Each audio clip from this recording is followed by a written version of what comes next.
Pahinumdum lang dahil sa mga pariha rapod nako nga mga magwawali.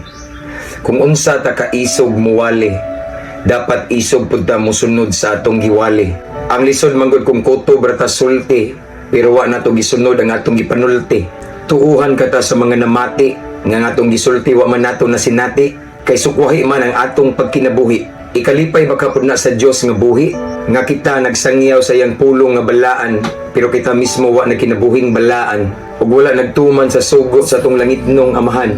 Igsuon iyang pulong di kaduwa-duwaan, unta sa dili pa nato sila sangyawan, unta sa dili pa nato sila walihan, kita may unang mutuman, kay gitanaw nila una ang atong binuhatan, sa dili pa ta nila tuuhan. So para mahimo gitang epektibo nga instrumento, kita may unang musunod sa mga sugo ni Kristo. Kay kung puro ratawali diri wali didto, Bible study diri Bible study didto, pero wala nato gikinabuhi ang iyang gusto, para sa Ginoo di ba ka na insulto?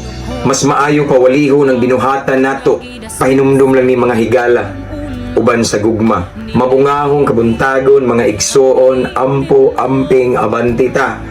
To God be all the glory. God bless.